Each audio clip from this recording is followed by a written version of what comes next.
आज की कहानी क्योसुक नाम के एक लड़के की है जो कि एस्पर है और एस्पर असल में इंसानों से बहुत ही अलग होते हैं। उनके पास साइकिक पावर्स होती है और बहुत ही पहले इंसानों ने एस्पर को धोखा दिया था, जिसके बाद से एस्पर इंसानों के दुश्मन बन गए और क्योसुक ने खुद ही प्रॉमिस किया था कि वो सिर्फ एस्पर के लिए फाइट करेगा। इसलिए वो खुद की एक टीम बनाता है जो कि सभी एस्पर को ढूंढकर उसकी मदद करते हैं। एनिमे की स्टार्टिंग में हम क्योसुक को देखते हैं जो कि सभी सोल्जर से फाइट कर रहा होता है, लेकिन वो उन सभी सोल्जर को आसानी से हरा देता है, यहाँ तक कि उनके हेलीकॉप्टर को भी अपनी पावर से तबाह कर देता है। उसके बाद क्योसुक एक सोल्जर के पास आता है और खुद को सरेंडर कर देता है। दूसरी तरफ हम एस्पर प्रिजन को देखते हैं जो कि एक आइलैंड पर होता है जहाँ पर सारे एस्पर को पकड़ कर रखा जाता है। वहीं प्रिजन में कुछ एस्पर फाइट क्लब के होते हैं जहाँ पर एंडी नाम का एक लड़का अपने एक स्ट्रॉन्ग ओपोनेंट से फाइट कर रहा होता है। वो एंडी पर बहुत ही भारी पड़ रहा होता है, लेकिन एंडी उसको एक ही पंच में हरा देता है और उसके बाद सभी एस्पर वहाँ से जाने लगते हैं। उनमें से एक एंडी से कहता है कि तुम इस बार फाइट जीत गए हो और एंडी उससे कहता है कि मैं इस तरह से फाइट नहीं करना चाहता हूँ, पर तुम सभी मुझे हर बार फाइट के लिए फोर्स करते हो। और उसके बाद वहाँ पर प्रिजन में एक हेलीकॉप्टर आता है। उस हेलीकॉप्टर के अंदर से क्योसुक बाहर आता है और प्रिजन का वार्डन जिसका नाम कैन होता है वो क्योसुक से कहता है कि तुम भी ऐसे ही इस प्रिजन में बाकी एस्पर की तरह रहने वाले हो। पेन क्योसुक से कहता है कि तुम एस्पर के सीक्रेट ऑर्गेनाइजेशन के मेंबर हो जिसका नाम पांड्रा है। इधर क्योसुक उसकी बातें सुनने के बाद बहुत ही गुस्सा हो जाता है और उससे कहता है कि तुम सभी मुझसे दूर हो जाओ वरना मैं तुम्हें भी मार दूंगा। और वो सभी क्योसुक की बात सुनकर बहुत ही डर जाते हैं क्योंकि उन्हें उसकी पावर के बारे में पता था। इतने में एक गार्ड क्योसुक को आकर मारता है और उससे कहता है कि इस प्रिजन में तुम बस एक क्रिमिनल हो। क्योसुक गुस्से में उस गार्ड से कहता है कि तुम्हारी किस्मत अच्छी है वरना अभी तुम अपनी इस गलती के लिए मारे जा चुके होते हैं। ये सब देखने के बाद एंडी गार्ड से कहता है कि तुम्हें इस नए लड़के के साथ ऐसे बिहेव नहीं करना चाहिए, पर वो सब अपनी गन एंडी पर ही पॉइंट करने लगते हैं। और एंडी को देखने के बाद क्योसुक उनके पास आता है। वो उस एंडी का नाम पूछता है और इतने में गार्ड क्योसुक से कहते हैं कि तुम यहाँ पर अपनी मर्जी से कुछ भी नहीं कर सकते हो। जो सुनने के बाद क्योसुक उस हेलीकॉप्टर को अपनी साइकिक पावर से उड़ाने लगता है और तभी गार्ड रेडार को ऑन करने के लिए कहता है। उस रेडिएशन की वजह से क्योसुक की पावर खत्म हो जाती है और कैन क्योसुक से कहता है कि यहाँ पर इस पर अपनी पावर का यूज नहीं कर सकते। उसके बाद वो उन दोनों को जेल में बंद करने का ऑर्डर देता है और तभी क्योसुक देखता है कि वहाँ पर एक दूसरे क्रिमिनल को बाहर लेकर जाया जा रहा होता है क्योंकि उसकी हालत बहुत ही खराब हो चुकी होती है। और उसके बाद एंडी और क्योसुक दोनों को जेल में बंद कर दिया जाता है, जहाँ एंडी कहता है कि आखिर मैं इन सब जेल में क्यों फंस गया। और क्योसुक एंडी से कहता है कि तुमने आखिर मुझे बचाने की कोशिश ही क्यों की, जिस पर एंडी उसको बताता है कि मुझे इस पर्स पसंद नहीं है, लेकिन मैं इन गार्ड को एक हाई स्कूल स्टूडेंट के साथ ऐसे बिहेव करने नहीं दे सकता हूँ। फिर एंडी क्योसुक से पूछता है कि तुम पांड्रा ग्रुप के मेंबर हो, जिस पर क्योसुक उसको बताता है कि मैं पांड्रा ग्रुप का बॉस हूँ। जो सुनने के बाद एंडी कहता है कि अगर मैं इस प्रिजन से बाहर निकल पाया तो शायद से मैं तुम्हारी ग्रुप जरूर ज्वाइन करूंगा, पर इस प्रिजन से निकलना पॉसिबल नहीं है। और क्योसुक उससे पूछता है कि उस आदमी को प्रिजन से बाहर क्यों लेकर जाया जा रहा था, जिस पर एंडी उसको बताता है कि यहाँ पर लोगों को बाहर सिर्फ उनके सीरियस हेल्थ कंडीशन की वजह से ही लेकर जाया जाता है। क्योसुक एंडी से कहता है कि मेरा काम पूरा होने के बाद मैं इस जगह से बाहर चला जाऊंगा। अगले दिन वो सभी खाना खाने के लिए आते हैं, जहाँ पर एंडी क्योसुक से कहता है कि तुम मेरा पीछा मत करो। फिर वो दोनों साथ में बैठकर खाना खा रहे होते हैं और क्योसुक एंडी को अपना खाना दे देता है। उसके बाद हम देखते हैं कि एंडी फिर से फाइट क्लब में फाइट के लिए आया होता है और इस बार क्योसुक भी उस फाइट को देखने के लिए आया होता है, पर इस फाइट में एंडी बुरी तरीके से हार जाता है और उसको फील हो रहा होता है कि शायद से उसकी वजह से कुछ गलत हो रहा है। तभी क्योसुक उसके पास आता है और वो एंडी से कहता है कि मैंने तुम्हारे खाने में पॉइजन मिलाया था, अब तुम इस प्रिजन से बाहर जा सकते हो और बाहर जाने के बाद तुम अपना प्रॉमिस मत भूलना। उसके बाद वहाँ पर गार्ड्स आ जाते हैं और एंडी को अपने साथ लेकर जा रहे होते हैं। जब एंडी को होश आता है तो अपने सामने क्योसुक को देखता है और क्योसुक एंडी से कहता है कि मैंने तुम्हें एंटीडोट दे दिया। फिर एंडी देखते हैं कि वहाँ पर उसके पास डॉक्टर और गार्ड्स मरे हुए हैं और वो क्योसुक से पूछते हैं कि हम किस जगह पर हैं, जिस पर क्योसुक उसको बताता है कि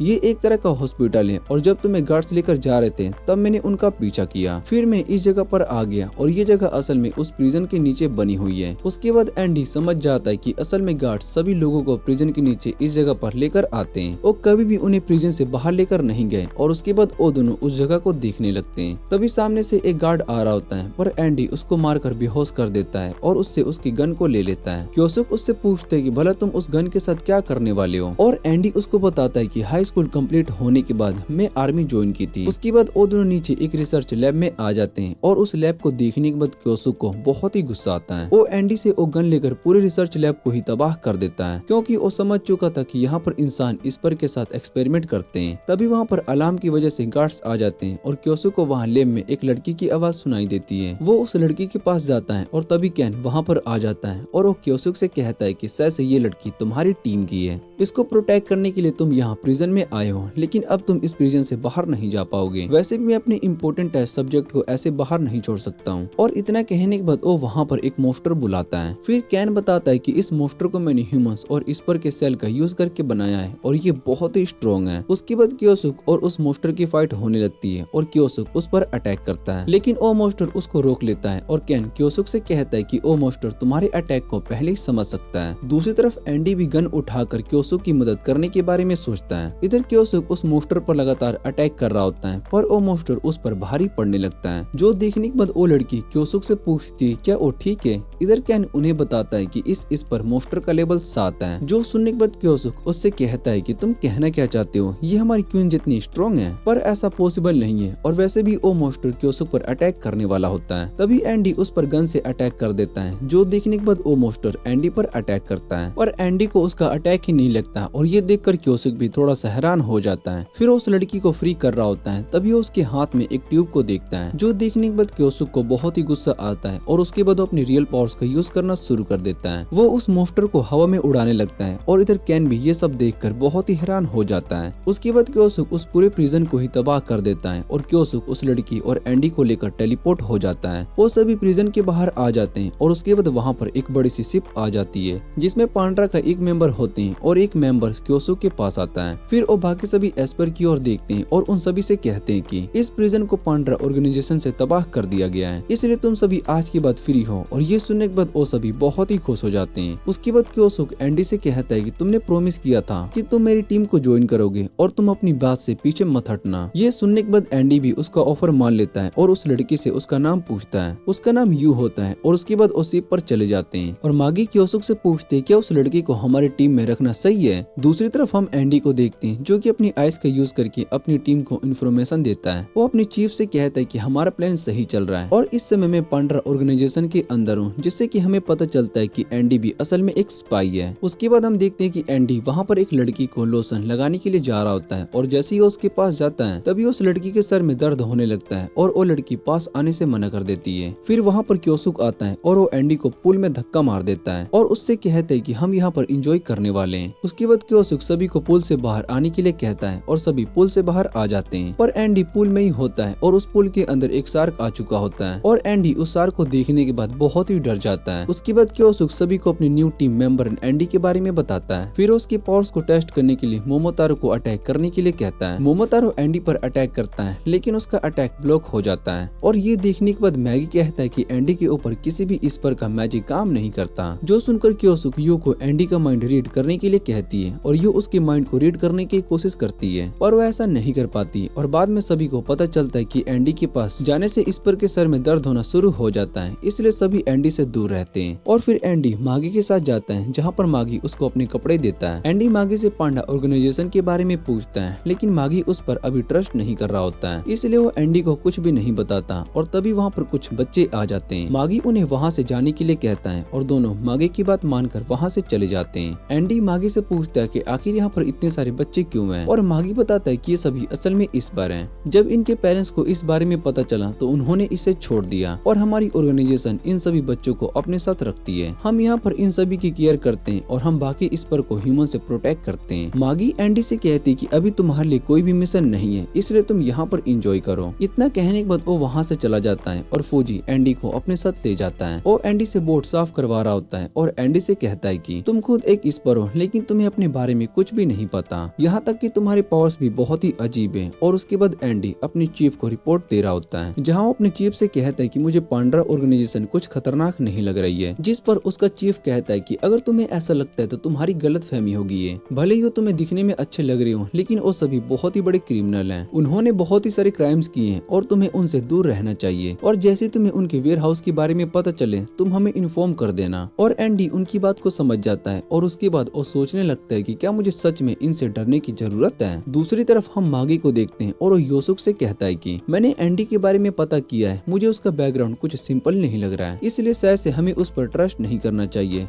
जिस पर क्योसुक उससे कहता है कि अगर तुम्हें ऐसा लगता है तो तुम उसको अपने साथ मिशन पर ले जाओ जहाँ तुम उसको टेस्ट कर पाओगे। और मागी को भी एंडी का आइडिया बहुत ही अच्छा लगता है। उसके बाद वो सभी अपने मिशन के लिए सिटी में आ जाते हैं जहाँ पर वो पांड्रा ग्रुप का नाम यूज करके वेपन स्मगल कर रहे होते हैं। जो देखने के बाद एंडी उससे कहते हैं कि क्या तुम किसी माफिया के साथ डील कर रहे हो। उसके बाद वो सभी वापिस से जाने लगते हैं और तभी क्योसुक को कुछ फील होता है और वो मागी को चेक करने के लिए भेजता है। मागी वहाँ पर छुपे हुए स्पाई को ढूंढ लेता है और उसको पकड़ लेता है, लेकिन तभी वहाँ पर उस स्पाई के और भी साथी आ जाते हैं। दूसरी तरफ कनाव और फौजी सभी के साथ लंच कर रहे होते हैं और कहते हैं कि मागी को आने में टाइम लग रहा है। क्योसुक उन सभी को जाकर चेक करने के लिए कहता है और सभी अपने टेलीपोर्ट पावर्स का यूज करके गायब हो जाते हैं। फिर एंडी भी वहाँ से जाने लगता है और उसको सभी रास्ते टेलीपैथी से बताए जा रहे होते हैं। तभी एंडी को कुछ अजीब सी आवाजें सुनाई देती है और उसके सामने एक डेड बॉडी आकर गिरती है और एंडी देखता है कि वो आवाज असल में फौजी कर रहा होता है। तभी वहाँ पर कनाव भी दूसरे लोगों से फाइट कर रही होती है और एंडी समझ जाता है कि फौजी अपनी पावर का यूज करके साउंड को कंट्रोल कर रहा है, जिससे कि बाकी इंसानों को कुछ भी सुनाई नहीं दे रहा है। और उन सभी स्पाई को हराने के बाद क्योसुक पूछता है कि आखिर वो सब कौन है। फिर उसको पता चलता है कि वो सभी असल में उस फैमिली से हैं जिसके साथ आज रात को उनकी मीटिंग है। क्योसुक प्लान बनाता है और वो कहता है कि आज हम अपने इस दुश्मन को खत्म कर देंगे। वो एंडी से कहता है कि तुम्हें उस आदमी को शूट करना होगा और एंडी उससे पूछता है कि आखिर तुम मुझे ही क्यों चूज कर रहे हो। जिस पर क्योसुक उससे कहता है कि मुझे तुम पर पूरा यकीन है। और उसके बाद हम देखते हैं कि एंडी अपने स्नाइपर को दूर से एम किए होता है। इधर क्योसुक मेल्डेनी फैमिली के लीडर से बात कर रहा होता है और वो क्योसुक से कहता है कि तुम अब भी यंग हो। जिस पर क्योसुक उससे कहता है कि हम दोनों एक दूसरे को 50 साल से जानते हैं। और क्योसुक उससे कहता है कि मैंने अपने एस्पर मैजिक का यूज करके अपनी एज को स्लो कर दिया है। दूसरी तरफ कार्लो कहता है कि मैंने अपनी फैमिली की सेफ्टी के लिए अपनी पावर्स का यूज किया है, जिस वजह से मैं ओल्ड हो गया। उसके बाद हमें पता चलता है कि असल में क्योसुक और कार्लो दोनों आर्मी में थे और क्योसुक मेजर रैंक पर था। दोनों के बीच में अच्छी दोस्ती थी, लेकिन कार्लो ने क्योसुक को धोखा देने की कोशिश करी और ये जानने के बाद क्योसुक को बहुत ही गुस्सा आता है। वो एंडी को शूट करने के लिए कहता है, लेकिन इधर एंडी बहुत ही ज्यादा नर्वस हो चुका होता है और इसलिए शूट नहीं करता। दूसरी तरफ वो सभी क्योसुक को शूट कर देते हैं, लेकिन क्योसुक ने अपनी मैजिक का यूज करके कार्लो के सभी गार्ड्स को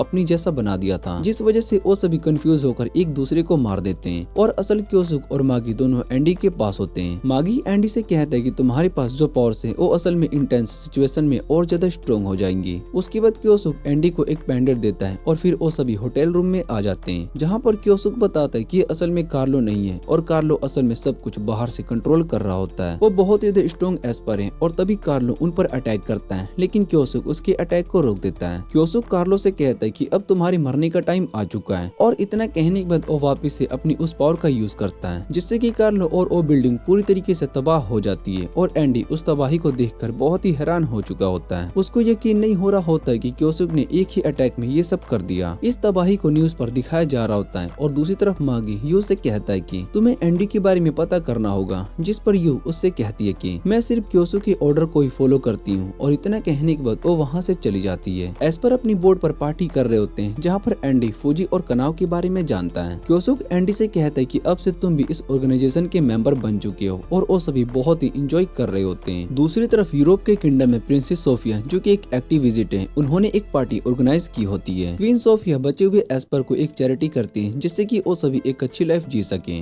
फिर वहाँ पर दूसरी ऑर्गेनाइजेशन से सभी मीनामोटो आते हैं और ससाकी उससे कहता है कि हमें यहाँ पर कोई भी गलती नहीं करनी चाहिए। उसके बाद वो सभी पैलेस के अंदर आ जाते हैं, जहाँ पर मीनामोटो और ससाकी दोनों यूसुक और उसकी टीम को देखते हैं। वो समझ जाते हैं कि यूसुक यहाँ पर उसकी मदद करने के लिए आया है, इसलिए वो दोनों उसके पास आ जाते हैं। वो यूसुक से पूछते हैं कि तुम यहाँ पर क्या कर रहे हो, और यूसुक उसको बताता है कि मैं यहाँ पर इन सभी लोगों को देखने के लिए आया हूँ, जो कि यहाँ पर खुद को एस्पर के लिए अच्छा बता रहे हैं। और ये सब सुनने के बाद मीनामोटो को बहुत ही गुस्सा आता है। वो सीधे जाकर यूसुक के कॉलर को पकड़ लेता है और उससे कहता है कि तुम मुझे अपना असली मकसद बताओ, वरना मैं तुम्हें नहीं छोड़ने वाला हूँ। और इधर ससाकी मीनामोटो को रुकने के लिए कहता है, क्योंकि उसको पता होता है कि यूसुक बहुत ही ज्यादा स्ट्रॉन्ग है और अपने एक ही अटैक से पूरे जगह को तबाह कर सकता है। इधर मीनामोटो भी समझ जाता है कि वो यूसुक से नहीं जीत सकता है, इसलिए वो उसको छोड़ देता है। फिर यूसुक और उसकी टीम वहाँ से जाने लगती है और यूसुक अपने पावर का यूज करके लाइट बंद कर देता है। जैसे ही लाइट ऑन होता है तो दीवार पर पांड्रा ग्रुप का नाम लिखा होता है और दूसरी तरफ यूसुक ने प्रिंसेस सोफिया को किडनैप कर लिया था। दूसरी तरफ सिटी में न्यूज फैल चुकी होती है कि प्रिंसेस किडनैप हो चुकी है और ससाकी यहाँ के चीफ को अपनी आईडी दिखाता है और चीफ से कहता है कि हम प्रिंसेस को ढूंढ सकते हैं और चीफ भी उन पर भरोसा कर लेता है। जिसके बाद मीनामोटो अपने पास से एक पेन ड्राइव निकालता है और कहता है कि ये ड्राइव मैंने यूसुक के पास से ली है, इसमें जरूर कुछ इंपॉर्टेंट इन्फॉर्मेशन होगी। और दूसरी तरफ प्रिंसेस को होश आता है और देखती है कि उसके आसपास पांडरा ग्रुप के लोग हैं और यूसुक उनसे कहता है कि हम आपको कोई भी नुकसान नहीं पहुंचाने वाले हैं। और प्रिंसेस से कहता है कि हमने आपको यू के कहने पर किडनैप किया है और ये जानकर प्रिंसेस और भी ज्यादा खुश हो जाती है और यूसुक से कहती है कि हमें मिलकर काम करना चाहिए और वैसे भी मैं यहाँ पर सभी एस्पर को एक साथ रखना चाहती हूँ जिससे कि उन्हें भी सारे राइट्स मिल सके और वो भी ह्यूमंस की तरह अपनी नॉर्मल लाइफ जी सके, क्योंकि यहाँ पर एस्पर को टूल की तरह यूज किया जाता है और मैं नहीं चाहती हूँ कि सभी उन्हें कोई टूल समझे। और ये सुनने के बाद क्योसुक अपना पास्ट याद करने लगता है, इसलिए वो सभी को काम पर लगने के लिए कहता है। और दूसरी तरफ ससाकी सोच रहा होता है कि क्या पांडरा ग्रुप प्रिंसेस को मारना चाहता है, पर उन्हें पता होता है कि क्योसुक असल में कुछ भी नहीं करने वाला है, इसलिए वो जल्दी से उस पेन ड्राइव के अंदर इन्फॉर्मेशन को निकालने के बारे में सोचता है। जैसे ही उसको पीछे से कनेक्ट करता है तो उनके सामने एक गेम ओपन होती है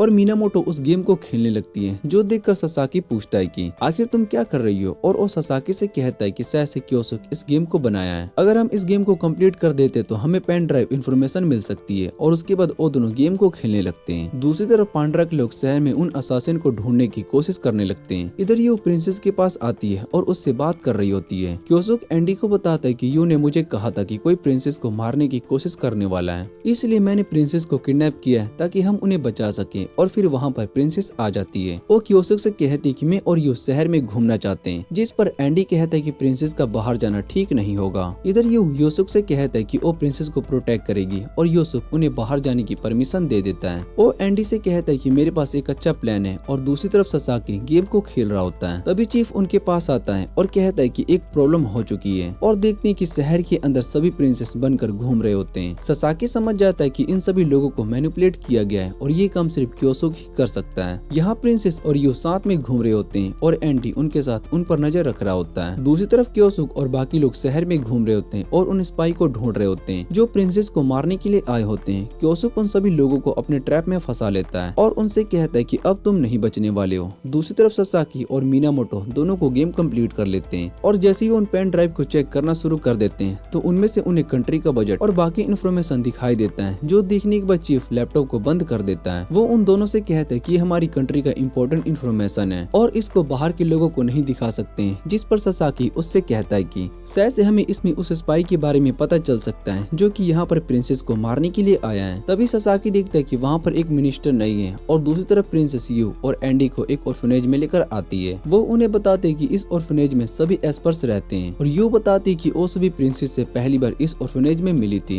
जो सुनकर प्रिंसेस को सब कुछ याद आ जाता है और एंडी प्रिंसेस से पूछता है कि आखिर ये ऑर्फनेज बंद क्यों है। जिस पर प्रिंसेस बताती है कि उन्होंने नया ऑर्फनेज खोला है और सभी एस्पर को वहाँ पर ट्रांसफर कर रहे हैं। प्रिंसेस यू से पूछती है क्या वो उनके साथ रहना चाहती है और तभी वहाँ पर मिनिस्टर आ जाता है और प्रिंसेस को अपने साथ चलने के लिए कह रहा होता है। और उसके बाद वहाँ पर ससाकी और बाकी सब भी आ जाते हैं और मिनिस्टर को रुकने के लिए आए होते हैं क्योंकि वही असली असासियन होता है। और मिनिस्टर प्रिंसेस से कहता है कि अपने सारे फंड्स को एस्पर पर वेस्ट कर दो, इसकी जगह आपको सारा फंड डेवलपमेंट और नेशन के डिफेंस में देना चाहिए। और इतना कहने के बाद वो प्रिंसेस को शूट कर देता है पर एंडी प्रिंसेस को बचा लेता है। और ये सब देखने के बाद यू भी अपनी पावर्स को यूज करने लगता है। उसकी पावर्स आउट ऑफ कंट्रोल होने वाली होती है। तभी वहाँ पर यूसुक आ जाता है और वो यू को शांत कर देता है। उसके बाद यूसुक अपनी पावर का यूज करके मिनिस्टर की गन को तोड़ देता है और चीफ उसको अरेस्ट कर लेता है। ससाकी क्योसुक से उस पेन ड्राइव के बारे में पूछता है और क्योसुक उसको बताता है कि मैंने वो पेन इसलिए तुम्हें ले जाने दिया क्योंकि मुझे पता था कि तुम इसको क्रैक करके इन्फॉर्मेशन निकाल लोगे। और वैसे भी यहाँ पर पांडरा का काम पूरा हो चुका है, हमने प्रिंसेस को प्रोटेक्ट नहीं किया। और इतना कहने के बाद वो सभी वहाँ से गायब हो जाते हैं। एंडी यूसुक के पास आता है और उससे कहता है कि तुम प्रिंसेस से मिलने के बाद बहुत ही ज्यादा खुश हो, इसलिए तुम यहाँ पर सेलिब्रेट कर रहे हो। और क्योसुक एंडी से कहता है कि तुम्हें कुछ भी समझ में नहीं आया है।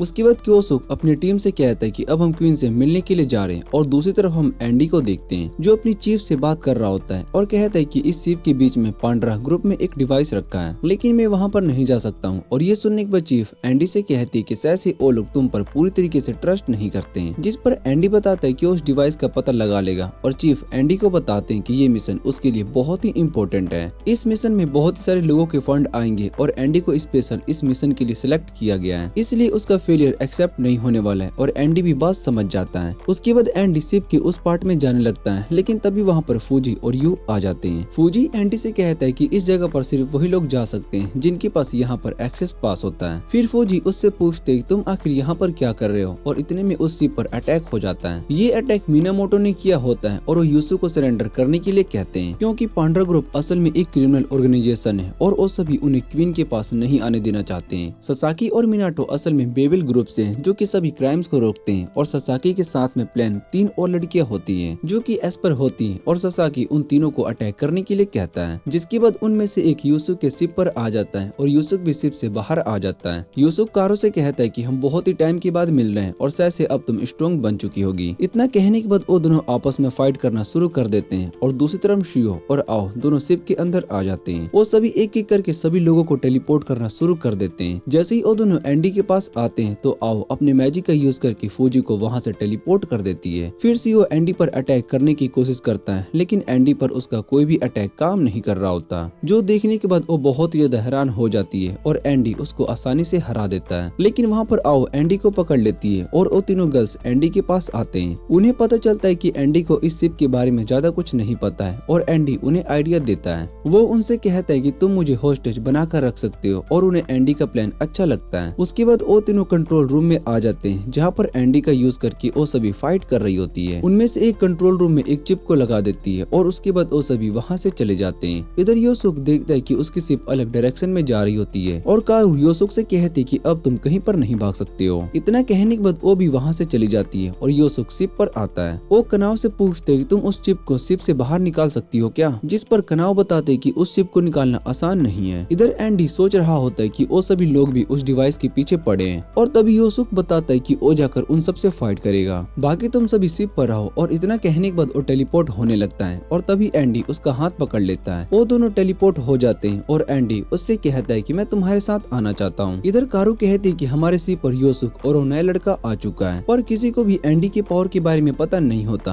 और दूसरी तरफ एंडी उस शिप में सभी होस्टेज को ढूंढ लेता है। फिर योसुक अपने मैजिक का यूज करके उन सभी को वहाँ से टेलीपोर्ट कर देता है और तभी वहाँ पर एक बॉम्ब आ जाता है। योसुक उसको दूर फेंक देता है और फिर वहाँ पर तीनों एस्पर गर्ल आ जाती है। योसुक एंडी से कहते हैं कि तुम इस शिप का कंट्रोल ढूंढने के लिए जाओ और तब तक मैं इनसे फाइट करता हूँ। एंडी वहाँ से चला जाता है और तभी उसके सामने एक और लड़की आ जाती है। वो असल में बेबिल की डायरेक्टर फुजिको होती है, और जैसे ही एंडी उस पर अटैक करने के लिए जाता है वो वहाँ से टेलीपोर्ट हो जाती है। उसके बाद वो आसपास की सभी चीजों को एंडी पर अटैक करना शुरू कर देती है, लेकिन एंडी उन सब से बच जाता है। फिर जैसे ही एंडी उसके आसपास आता है तो अपनी आइस का यूज करता है और वो देखकर फुजिको बहुत ही हैरान हो जाती है। फिर हमें पता चलता है कि एंडी के पास स्पेशल पावर है। पहला वो एस्पर के अटैक को आराम से रोक सकता है, दूसरा वो एस्पर की पावर को कुछ टाइम के लिए सील कर सकता है और एंडी फुजिको को पकड़कर नीचे गिरा देता है। उसके बाद एंडी उस रिमोट को तोड़ देता है और शिप वापस से कंट्रोल में आ जाती है। तभी वहाँ पर ससाकी आ जाता है और वो एंडी को अपने हाथ ऊपर करने के लिए कहता है। एंडी जल्दी से ससाकी पर अटैक करता है और ससाकी भी एंडी की फाइटिंग स्टाइल को देखकर बहुत ही हैरान हो जाता है। वो दोनों फाइट कर रहे होते हैं और तभी योसुक एंडी को वहाँ से लेकर जाने लगता है। उसके बाद वो दोनों अपने शिप पर आ जाते हैं और मागी एंडी को एक्सेस पास दे देता है और उससे कहता है कि अब तुम इस शिप को कहीं पर भी लेकर जा सकते हो। इधर मिनामोटो उन तीनों गर्ल्स की पावर्स को मर्ज कर देता है और वो सभी से योसुक के शिप पर अटैक करने के लिए आ रहे होते हैं। उन्हें देखने के बाद योसुक कहता है कि मैं जाकर क्वीन से फाइट करूंगा, और एंडी पूछता है कि आखिर योसुक कारू को क्वीन क्यों कह रहा है, जिस पर मागी बताता है कि योसुक का मिशन है कि वो एस्पर के लिए एक न्यू दुनिया बनाना चाहता है और कारू को वहाँ पर क्वीन बनाया गया है, पर लेकिन अभी कारू इन सब के लिए रेडी नहीं होता। उसके बाद योसुक अपनी पावर को यूज करके कारू पर अटैक करता है। वो अपनी पावर्स को यूज करके उन तीनों को हरा देता है और उसके बाद उस शिप को उड़ाकर वहाँ से ले जाता है। सभी ये देखकर बहुत ही हैरान हो जाते हैं और एंडी योसुक से पूछता है कि आखिर बेबिल एजेंसी अपने टीम में बच्चों को क्यों हायर कर रही है, ये तो बहुत ही गलत बातें हैं। जिस पर योसुक बताता है कि उन्हें कंट्रोल करना बहुत ही आसान होता है। इधर कारू और बाकी सभी गर्ल्स रोने लगती है और वो मिनामोटो से कहती है कि हम मिशन में फेल हो गए, जिस पर मिनामोटो उन्हें बताता है कि तुम सभी ने अच्छा किया। और उसके बाद वहाँ पर फुजिको और ससाकी भी आ जाते हैं। फिर वो गर्ल्स इन सब के लिए ससाकी को ब्लेम करने लगते हैं और इधर फुजिको मिनामोटो से कहती है कि शायद से योसुक उस नई दुनिया को बनाकर ही रहेगा, और वो दोनों इस बात से बहुत ही खुश थे। उस फाइट के बाद क्योसुक की शिप डैमेज हो जाती है, इसलिए उसको रिपेयर करवाने के लिए आता है, जहाँ पर एक आदमी जो कि पांड्रा का ही मेंबर होता है वो क्योसुक को देखकर बहुत ही खुश होता है। फिर क्योसुक उससे कहता है कि तुम जल्दी से इस शिप को रिपेयर कर दो, तब तक मुझे कुछ इंपॉर्टेंट काम है। इतना कहने के बाद वो वहाँ से चला जाता है और दूसरी दूसरी तरफ हम एंडी और बाकी सभी को देखते हैं। वो सभी फेस्टिवल को एंजॉय करने के लिए आए होते हैं और एंडी उन सभी के सामान को उठा रहा होता है। एंडी को बहुत ही गुस्सा आता है और वो उन सभी से पूछता है कि आखिर तुम कब से ये सामान उठा रहे हो, जिस पर वो एंडी से कहते कि हम तुम्हें यहाँ इसलिए अपने साथ लेकर आए और उसके बाद यू वहाँ से चली जाती है। मागी एंडी से कहता है कि तुम्हें यू के साथ रहना है वरना वो यहाँ पर गुम हो जाएगी। दूसरी तरफ यू एक शॉप पर आती है जहाँ पर उसको एक लकी चार्म पसंद आ जाता है, लेकिन उसके पास पैसे नहीं होते हैं और तभी वहाँ पर एंडी आता है और वो यू के लिए उस लकी चार्म को बाय कर लेता है। एंडी सोच रहा होता है कि आखिर इसको ये गिफ्ट क्यों चाहिए और उसके बाद वो दोनों आगे जा रहे होते हैं। तभी यू की नजर एक बच्चे पर पड़ती है जो अपने पेरेंट्स के साथ अम्यूजमेंट पार्क में आए होते हैं। ये देखकर यू को बहुत ही बुरा लगता है क्योंकि उसके पास पेरेंट्स नहीं होते हैं और एंडी को भी यू को देखकर समझ आ जाता है, इसलिए वो यू से कहता है कि हम भी अम्यूजमेंट पार्क चलते हैं और वैसे भी हमारे पास कुछ टाइम पड़ा है और ये सुनकर यू बहुत ही खुश हो जाती है। दूसरी तरफ बेबल हॉस्पिटल में हम क्योसुक को देखते हैं और वो वहाँ पर किसी काम के लिए आया होता है। इधर एंडी देखता है कि उस अम्यूजमेंट पार्क के बाहर बोर्ड लगा होता है जिस पर लिखा होता है कि कोई भी एस्पर इसके अंदर नहीं आ सकता। उस बोर्ड को देखने के बाद यू बहुत ही सैड हो जाती है और एंडी अपने लॉकेट का यूज करता है जिससे कि यू की पावर रुक जाती है और उसके बाद वो दोनों अम्यूजमेंट पार्क में चले जाते हैं जहाँ पर यू बहुत ही ज्यादा एंजॉय कर रही होती है और कुछ लोग एंडी का पीछा भी कर रहे होते हैं। इधर एंडी और यू दोनों शो देख रहे होते हैं और एंडी ड्रिंक लेने के लिए चला जाता है। उसके पीछे एक और आदमी जा रहा होता है और एंडी उसके सामने आ जाता है और उससे पूछता है कि तुम भला मेरा पीछा क्यों कर रहे हो। वो आदमी असली में मीनामोटो होता है और वो एंडी से कहता है कि मुझे तुमसे कुछ बात करनी है। वो एंडी को यूएस का एजेंट कहता है और ये सुनने के बाद एंडी थोड़ा सा हैरान हो जाता है। उसके बाद वो दोनों वहाँ से दूर चले जाते हैं और एंडी मीनामोटो से पूछता है कि तुम्हें ऐसा क्यों लगता है कि मैं कोई एजेंट हूँ, जिस पर मीनामोटो उससे कहता है कि तुम्हारी कॉम्बैक्ट स्टाइल असल में यूएस की आर्मी वाली है। पर एंडी इस बात को नहीं मान रहा होता है और तभी वहाँ पर फुजिको आ जाती है और वो एंडी से कहती है कि तुम अब भी सच नहीं मान रहे हो। फिर मीनामोटो एंडी को फुजिको के बारे में बताता है कि वो असल में बेबल की डायरेक्टर है। उसके बाद वो एंडी से कहता है कि हमें पांड्रा के सभी मेंबर्स को अरेस्ट करना है और उसके लिए हमें तुम्हारी मदद चाहिए, जिस पर एंडी उनसे कहता है कि अगर मैं इस बारे में क्योसुक को बता देता हूँ तो उन पर मेरा ट्रस्ट और भी बढ़ जाएगा। तभी फुजिको उससे कहती कि अगर उन्हें इस बारे में पता चल गया कि उसका स्पाई उनके बीच में ही छुपा हुआ है तो तुम प्रॉब्लम में फंस सकते हो। और एंडी उनसे पूछता है कि आखिर तुम सभी क्या कहना चाहते हो, जिस पर फुजिको उससे कहती कि तुम खुद यूसु को इस बारे में क्यों नहीं पूछ लेते हो और जैसे वो तुम पर ट्रस्ट नहीं करता है। फिर मीनामोटो बताता है कि वॉर के टाइम पर सभी नेशन ने एस्पर फोर्स पर इन्वेस्ट किया था, उनकी स्पेशल आर्मी बनाई गई, पर वॉर के बाद क्योसुक जो कि उस स्पेशल फोर्स का मेंबर था उसके दोस्त ने उसको धोखा दे दिया, जिसके बाद से क्योसुक ने बेबल और बाकी सभी ऑर्गेनाइजेशन को खत्म करने लगा और यहाँ तक कि ह्यूमंस के साथ इन्वॉल्व भी थे। उन्हें भी योसुक ने मार दिया और एंडी उनसे पूछते कि क्या ये सब सच है, जिस पर फुजिको उसको बताते कि ये सब सच है और मैं क्योसुक को शुरू से जानती हूँ। जो सुनने के बाद एंडी फुजिको से उसकी एज पूछता है। फिर फुजिको उससे कहती कि तुम्हें इस तरह की लड़की से एज नहीं पूछनी चाहिए। इधर मीनामोटो एंडी से कहता है कि ये सब हम योसुक के लिए कर रहे हैं और दूसरी तरफ हम क्योसुक को देखते हैं जो कि अपना चेकअप करवा रहा होता है और अपनी रिपोर्ट को देखने के बाद उस डाटा को डिलीट कर देता है। जैसे ही वहाँ कोई रूम में आता है तो क्योसुक वहाँ पर नहीं होता।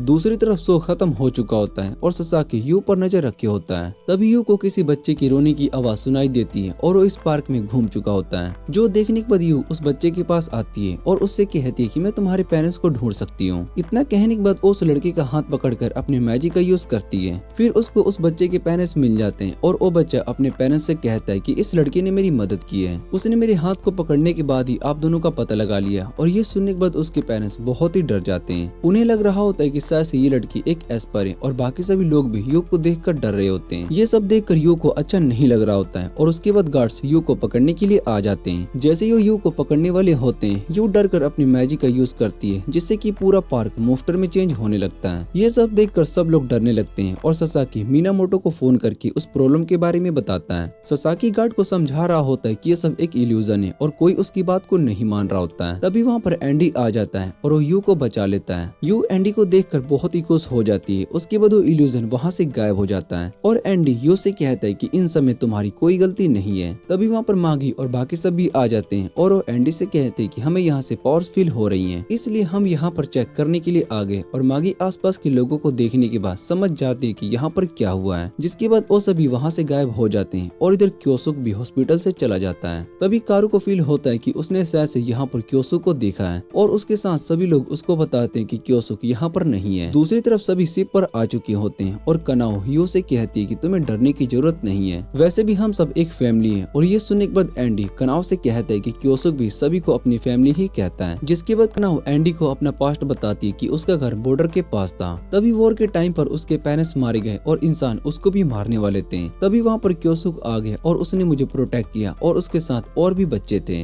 वो सभी इस वॉर की वजह से ऑर्फन हो चुके होते हैं और क्योसुक ने हम सभी से कहा था कि आज से तुम सभी मेरी फैमिली का पार्ट हो और मैं तुम सभी को अच्छी लाइफ प्रोवाइड करूंगा। और तब से हम क्योसुक के साथ हैं। उसका एक गोल है एक ऐसी दुनिया बनाना जहाँ पर सभी एस्पर आराम से रह सके। और फिर फौजी वहाँ पर आ जाता है। वो उनसे कहता है कि सब कुछ रेडी हो चुका है और उसके बाद एंडी वहाँ पर एक केक देखता है और उस केक पर क्योसुक की फोटो होती है। कनाओ एंडी को बताती है कि आज क्योसुक का बर्थडे है और हम सभी आज पार्टी करने वाले हैं। उसके बाद क्योसुक वहाँ पर आता है और सभी उसका बर्थडे सेलिब्रेट कर रहे होते हैं और क्योसुक भी ये सब देखकर बहुत ही खुश होता है। उसके बाद सभी एक एक करके क्योसुक को उसका गिफ्ट दे रहे होते हैं और क्योसुक उन सभी गिफ्ट से बहुत ही ज्यादा खुश हो रहा होता है। फिर वो एंडी से कहते हैं कि क्या तुम कुछ भी नहीं लेकर आए हो और एंडी बताता है कि उसको इस बारे में कुछ भी नहीं पता था, इसलिए वो कुछ भी लेकर नहीं आया और क्योसुक भी उसको माफ कर देता है। और कनाओ एंडी से कहते हैं कि अगले साल भी तुम इस बारे में मत भूलना। क्योसुक सोच रहा होता है कि उसके पास अब ज्यादा टाइम नहीं बचा है और उसको अपना काम जल्दी से पूरा करना होगा। इधर एंडी सोच रहा होता है कि मेरे पास भी ज्यादा टाइम नहीं है और मैं इनके साथ ज्यादा टाइम भी नहीं रहने वाला हूँ। उसके बाद हम एंडी के पास्ट को देखते हैं जहाँ पर वो आर्मी में होता है और वहाँ पर सभी सोल्जर एंडी को बहुत ही परेशान कर देते हैं। फिर वहाँ से ग्रेजुएट होने के बाद एंडी जाने लगता है और तभी उसको एक एजेंसी चीफ अपने ऑफिशियल फोर्स के लिए हायर कर लेता है। इधर पार्टी खत्म होने के बाद क्योसुक सभी को उनके अगले मिशन के बारे में बताता है। वो उन सभी से कहता है कि हमें जापान में आने वाली ECM मशीन को चुराना है और वो हमें बहुत ही सारी इन्फॉर्मेशन दे सकती है। जिस पर मागी कहता है कि मिशन के टाइम पर हमें इस बात का ज्यादा ध्यान रखना होगा कि कहीं हम गलती से उस मशीन को डिस्ट्रॉय ना कर दें। उसके बाद वो सभी शिप में आ जाते हैं जहाँ पर फौजी एंडी को अपने साथ टेबल पूल खेलने के लिए कहता है पर एंडी को वो गेम अच्छे से नहीं आता है, इसलिए वो खेलने से मना कर देता है। तभी वहाँ पर यू आ जाती है और उसको नींद नहीं आ रही होती है। यू उन्हें बताती है कि वो क्योसुक को ढूंढ रही है और उसको क्योसुक कहीं पर भी नहीं मिलता और इस टाइम उसको स्टोरी सुननी है। फिर यू एंडी से कहती है क्या तुम मुझे स्टोरी सुना सकते हो और एंडी इसके लिए मान जाता है। एंडी यू को स्टोरी सुना रहा होता है और उसके बाद यू सो जाती है। फिर एंडी उस बुक को रखने के लिए लाइब्रेरी में चला जाता है जहाँ पर उसको क्योसुक दिखाई देता है और वो क्योसुक का पीछा करता है। क्योसुक एक बुक का यूज करके वहाँ पर एक सोल्जर की सोल को ले लेता है। उसका नाम उत्सुमी होता है और उत्सुमी यूसुक को देखकर बहुत ही हैरान हो जाता है। फिर वो उसके हाथ में एक और बुक को देखने के बाद समझ जाता है कि यहाँ पर उसकी सोल है क्योंकि उसकी बॉडी पहले से बहुत ही खत्म हो चुकी होती है। और क्योसुक उत्सुकी से कहता है कि मुझे तुम्हारी मदद चाहिए। फिर वो उसको एक बुक देता है और उस बुक को देखने के बाद उत्सुमी को पता चलता है कि इस शिप को असल में उनका साथी ही कंट्रोल कर रहा है। उसके मरने के बाद यूसुक ने उसकी सोल का यूज करके शिप को कंट्रोल करने के लिए किया है और उसकी कैलकुलेशन को समझना इंसानों के लिए पॉसिबल नहीं है। यूसुक उससे कहता है कि मेरे जाने के बाद तुम्हें यहाँ पर सब कुछ कंट्रोल करना होगा पर मरने से पहले मैं सभी ह्यूमंस को खत्म कर दूंगा। तभी उत्सुमी को फील होता है कि कोई उसकी बातों को सुन रहा है, इसलिए वो अटैक कर देता है पर वहाँ पर कोई नहीं होता। यूसुक को वहाँ पर एक लॉकेट मिलता है और वो समझ जाता है कि यहाँ पर एंडी आया था। एंडी इधर सोच रहा होता है कि मुझे क्योसुक के प्लेन को रोकना होगा वरना सभी ह्यूमंस की जान खतरे में पड़ जाएगी। इसलिए वो अपने चीफ को इन्फॉर्म करता है कि कल से वो मिशन को पूरा करने वाला है और उस डिवाइस की डिटेल्स पता कर लेगा। जिस पर उसका चीफ पूछता है कि तुम इतने सारे एस्पर का सामना कैसे करने वाले हो और एंडी बताता है कि मैंने बेबिल को इनकी सारी इन्फॉर्मेशन दे दिया है, वो इन्हें रोकने के लिए जरूर आएगी और तब तक मैं अपना काम पूरा कर लूंगा। और उसके बाद हम मीनामोटो को देखते हैं और उसके पास पांड्रा का सारा प्लान आ चुका होता है और ससाकी उससे कहते हैं कि उस एजेंट ने आखिर हमारी मदद करने के बारे में सोच लिया। जिस पर मीनामोटो बताता है कि वो सभी ह्यूमंस को भी प्रोटेक्ट करना चाहता है। और अगले दिन एंडी फौजी को बच्चों के साथ खेलते हुए देखता है। तभी वहाँ पर यू आती है और वो एंडी को थैंक्स कहने के बाद वहाँ से चली जाती है। फिर वहाँ पर क्योसुक आ जाता है और एंडी को पूल में गिरा देता है और वो एंडी को उसका लॉकेट वापस देते हुए कहता है कि मैंने तुम्हें इसको हर टाइम पहन के रखने के लिए कहा था।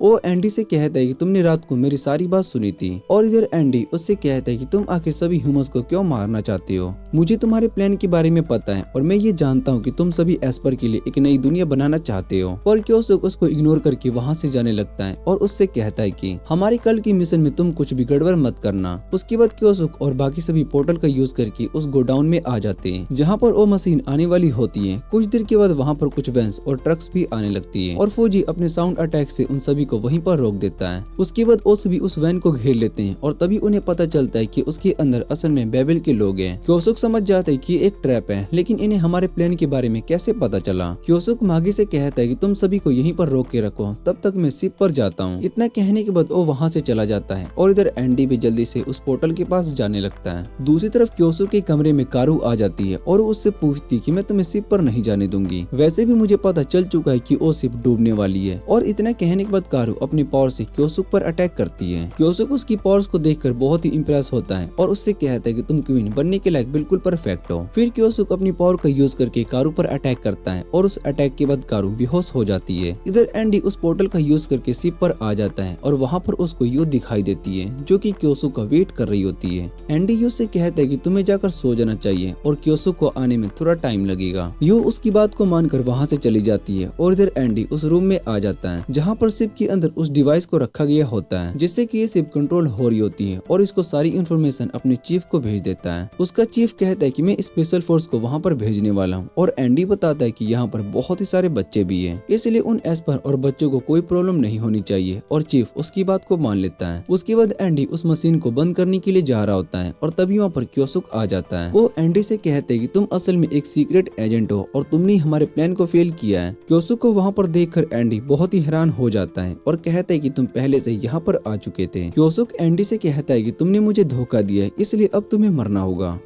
उसके बाद हम क्योसुक के पास्ट को देखते हैं जहाँ पर क्योसुक पहली बार फुजिको से मिलता है और फिजुको के फादर उसको बताते हैं कि इसका नाम क्योसुक है, ये आज से हमारे साथ रहेगा और ये पुराने दोस्त का बेटा है और उसको मारने के बाद मैंने इसको अडॉप्ट कर लिया। फुजिको भी इस बात से बहुत ही खुश होती है और वो क्योसुक से कहती कि अब से तुम मेरे छोटे भाई हो। क्योसुक को पता चलता है कि फुजिको अब भी उसी की तरह एक एस्पर है और उसके बाद वो दोनों घर आते हैं जहाँ पर क्योसुक एक लेटर लिख रहा होता है और बाद में हमें पता चलता है कि फुजिको के फादर असल में सभी एस्पर को ढूंढकर उनकी मदद करते हैं। क्योसुक अपना पास्ट याद करता है जहाँ पर उसके फादर उसको बहुत ही बुरी तरीके से ट्रीट करते थे। वो क्योसुक से कहते कि अगर तुम्हें इंसानों के बीच में रहना है तो तुम्हें अपनी इन पावर्स को यूज नहीं करना होगा। तभी रूम में फुजिको आ जाती है और वो क्योसुक से उसका लेटर ले लेती है, जो देखने के बाद क्योसुक अपनी पावर का यूज करके वो उसको लेटर वापस ले लेता है। ये देखकर फुजिको बहुत ही हैरान हो जाती है और वो सोचने लगती है कि आखिर में अपनी पावर से क्योसुक को रोक क्यों नहीं पाई। उसको लगने लगता है कि शायद से क्योसुक उससे ज्यादा पावरफुल है और फिर उस लेटर को लेने की कोशिश कर रही होती है। तभी रूम में कुछ ऑफिसर्स आ जाते हैं और एस्पर यूनिट से होते हैं। कैप्टन यूजी उनके पास आता है और उन दोनों को एस्पर यूनिट ज्वाइन करने के लिए कहता है क्योंकि उन दोनों के पावर सच में बहुत ही यूनिक थे जो कि एस्पर के काम आ सकते थे। पर फुजिको को ये आइडिया अच्छा नहीं लगता और वो बताती कि वॉर असल में एक बहुत ही बुरी चीज है। वॉर के कारण लोग एक दूसरे के नेशन पर कब्जा करते हैं और मुझे वॉर बिल्कुल भी पसंद नहीं है। इधर कैप्टन यूजी का डिसीजन पूछता है लेकिन यूजी कुछ भी डिसाइड नहीं कर पाता और फुजिको उसके अपने साथ ले जाती है। उत्सुमी कैप्टन से कहता है कि वो दोनों एस्पर यूनिट को ज्वाइन नहीं करने वाले हैं क्योंकि फुजिको को वॉर पसंद नहीं। दूसरी तरफ क्योसुक का पास्ट नहीं अच्छा गया और उसके फादर ने उसको बहुत ही बुरी तरीके से ट्रीट किया है और वो उसको अपनी पावर्स का यूज करने से मना किया है। उसकी बातें सुनने के बाद कैप्टन उनसे कहते हैं कि वो दोनों हमें ज्वाइन करेंगे और वैसे भी इस दुनिया में एस्पर के लिए कोई जगह नहीं है। सभी ह्यूमंस एस्पर से हेट करते हैं और ऐसे में सिर्फ वो उनका यूज करके वेपन की तरह ही करना चाहते हैं। इधर रात को क्योसुक सोच रहा होता है कि मुझे मेरे फादर ने अपनी पावर का यूज करने से मना किया पर मैं अपनी पावर का यूज करना चाहता हूँ, इसलिए शायद से मुझे एस्पर यूनिट ज्वाइन करना चाहिए। दूसरी तरफ फुजिको को यकीन नहीं हो रहा होता है कि वो क्योसुक के पावर को सरपास नहीं कर पाई। उसको बताया गया था कि सबसे स्ट्रॉन्ग एस्पर वहीं पर है, शायद से वो उससे ज्यादा स्ट्रॉन्ग है, इसलिए वो एस्पर यूनिट ज्वाइन करने के बारे में सोचती है जहाँ पर वो खुद को और ज्यादा स्ट्रॉन्ग बना सकती है। अगले दिन वो दोनों अपना बैग रेडी करके कैप्टन से कहते हैं कि वो एस्पर यूनिट के लिए रेडी है। कैप्टन भी उन दोनों को देखकर बहुत ही खुश हो जाता है और उसके बाद सभी लोगों के सामने एस्पर की न्यू यूनिट के बारे में बताया जाता है। वो लोग एस्पर की पावर को देखकर भी बहुत ही खुश हो चुके होते हैं और उन्हें एस्पर असल में एक तरह के मोस्टर लगते हैं। ये सुनने के बाद फुजिको को अच्छा नहीं लगता और उसके बाद फुजिको की वीडियो प्ले होती है जो देखकर उसको बहुत ही गुस्सा आता है क्योंकि उसकी अच्छी वीडियो नहीं बनाई गई थी। और अगले दिन क्योसुक अपनी वॉच को ठीक कराने के लिए स्टोर पर गया होता है। वो वॉच उसके फादर की होती है और जैसे ही वो वापस घर जा रहा होता है तभी वो एक ऑफिसर से टकरा जाता है। ऑफिसर क्योसुक पर गुस्सा करने लगता है और उससे कहता है कि तुम तो एस्पर यूनिट से हो तो भला तुम इस तरह के कपड़े क्यों पहने हुए हो, तुम्हें तो अपनी यूनिफॉर्म में होना चाहिए और वैसे भी तुम्हें यहाँ पर सिर्फ एक टूल की तरह यूज किया जाता है। फिर वहाँ पर फुजिको आ जाती है और उस ऑफिसर पर गुस्सा करने लगती है और उससे कहती है कि हम एस्पर हमारी लाइफ कैसे भी जी सकते हैं, इसलिए हमें किसी की परमिशन की जरूरत नहीं है। और ऑफिसर फुजिको की बातें सुनने के बाद बहुत ही गुस्सा हो जाता है। वो उसको पकड़ने वाला होता है तभी फुजिको उसको लात मारकर नीचे गिरा देती है। तभी वहाँ पर एस्पर यूनिट के सोल्जर आ जाते हैं और वो फुजिको को बताते हैं कि तुमने नेवी ऑफिसर को मारा है। ये सुनने के बाद वो बहुत ही हैरान हो जाती है और उसके बाद अफसर यूनिट के सभी ऑफिसर को मीटिंग के लिए बुलाते हैं, जहाँ वो इस बात को लेकर बहुत ही परेशान होते हैं और उन्हें लग रहा होता है कि शायद से अब एस्पर यूनिट को बंद कर दिया जाएगा। फुजिको को बहुत ही बुरा लग रहा होता है क्योंकि ये सब उसी की वजह से हो रहा है और तभी कैप्टन उनके पास आते हैं। वो उन सभी से कहते हैं कि तुम्हें डरने की कोई जरूरत नहीं है, मेरे साथ कुछ भी बुरा नहीं होगा। उसके बाद कैप्टन यूजी आर्मी के कमांडर के पास आते हैं, जहाँ पर बाकी ऑफिसर कहते हैं कि हमें एस्पर यूनिट को बंद कर देना चाहिए, जिस पर कैप्टन उन्हें बताते हैं कि एस्पर असल में ह्यूमंस के लिए बहुत ही अच्छी तरीके से काम कर रहे हैं। हम उनके बनाए गए वेपन से भी बहुत ही स्ट्रॉन्ग है और अगर आप हमें डिसबैंड करना चाहते हैं, कैप्टन ऑफिसर से कहते हैं कि हमें आपस में एक बैटल करना चाहिए, जहाँ पर आप अपने न्यू फाइटर जेट का यूज करके हमारे खिलाफ करोगे। अगर हम इस बैटल को जीत जाते हैं तो आप हमें डिसबैंड नहीं करोगे और इस बैटल से ये भी प्रूफ हो जाएगा कि एस्पर असल में आपके बनाए वेपन से बहुत ही स्ट्रॉन्ग है या नहीं। दूसरी तरफ एक एस्पर अपनी पावर का यूज करके सारी बात को सुन लेता है और अपने बाकी साथियों को भी बता देता है कि वो सभी एक बैटल करने वाले हैं। तभी वहाँ पर क्योसुक आ जाता है और सोल्जर क्योसुक से कहता है कि अब हम इंसानों को अपनी असली पावर दिखा सकेंगे क्योंकि जल्दी हमारे बैटल उनके बनाए गए वेपन के साथ होने वाला है और इस बात से वो बहुत ही खुश थे। उसके बाद कैप्टन बताते हैं कि ये बैटल हम में से कोई एक लड़ सकता है और ये सुनने के बाद सभी सोच रहे होते हैं कि आखिर कैप्टन किसको सेलेक्ट करने वाले हैं। तभी फुजिको कहते कि ये मेरी वजह से शुरू हुआ है, इसलिए मैं ही इस बैटल का पार्ट बनूंगी, पर कैप्टन उसको मना कर देता है और उसकी जगह पर क्योसुक को सेलेक्ट करता है और कहते हैं कि क्योसुक हमारी तरफ से इस बैटल में पार्ट लेने वाला है। उसके बाद हम देखते हैं कि क्योसुक उस बैटल के लिए प्रैक्टिस कर रहा होता है पर उसको एयर कॉम्बैट में उतना एक्सपीरियंस नहीं होता, जिस पर ऑफिसर उससे कहता है कि तुम प्रैक्टिस करते करते हवा में भी फाइट करना कब सीखोगे। प्रैक्टिस के बाद क्योसुक हॉट स्प्रिंग में बाथ लेने के लिए आया होता है, जहाँ पर अपनी चोट को हील कर रहा होता है। तभी वहाँ पर फुजिको आ जाती है और वो क्योसुक की चोट को देखने के बाद उससे कहती है कि तुम अभी बहुत ही छोटे हो लेकिन तुम्हें इतना कुछ सहना पड़ रहा है और क्योसुक फुजिको से कहता है कि तुम्हें इस बात से परेशान नहीं होना चाहिए। फिर फुजिको को याद आता है कि कैप्टन ने उससे कहा था कि अगर तुम सच में क्योसुक की केयर करती हो तो तुम्हें इसको परफेक्ट करने के बारे में नहीं बल्कि ये सोचना चाहिए कि वो कितना स्ट्रॉन्ग बने कि उसको किसी की भी प्रोटेक्शन की जरूरत ना पड़े। फिर फुजिको उससे कहता है कि तुम्हें इस बैटल को जीतना होगा और अगले दिन फुजिको उस प्लेन के पास आ जाती है, जहाँ पर वो ऑफिसर से कहती है तुम्हें हराना ज्यादा मुश्किल नहीं होने वाला है और तभी वो ऑफिसर फुजिको को पहचान लेता है। उसके बाद वो अपना फेस दिखाता है और फुजिको ये देखकर बहुत ही हैरान हो जाती है कि वो नेवी ऑफिसर ऐसे में क्योसुक के साथ फाइट करने वाला है। फिर क्योसुक और उस ऑफिसर के बीच में फाइट शुरू हो जाती है, जहाँ पर क्योसुक उस प्लेन के अटैक से बच रहा होता है। ऑफिसर भी उसकी मूवमेंट को देखकर बहुत ही हैरान हो चुका होता है, लेकिन वो आसानी से क्योसुक का पीछा कर पा रहा होता है। दूसरी तरफ सभी ऑफिसर इस फाइट को देख रहे होते हैं और कहते हैं कि हम सभी का फेट अब क्योसुक पर ही डिपेंड करता है। क्योसुक उन सभी अटैक से बचता हुआ आगे बढ़ रहा होता है, लेकिन उस प्लेन पर अटैक नहीं कर पा रहा होता है क्योंकि वो प्लेन बहुत ही फास्ट होता है और उसको अटैक करने का टाइम भी नहीं मिल रहा होता है। ये सब देखने के बाद फुजिको ऑफिसर से पूछती कि इस बैटल में कौन जीत रहा है और वो बताते कि क्योसुक के लिए ये बैटल आसान नहीं होने वाला है। वैसे भी वो अभी एक बच्चा है। और उसके बाद वो ऑफिस याद करने लगता है जब उसने क्योसुक को ट्रेनिंग दी थी।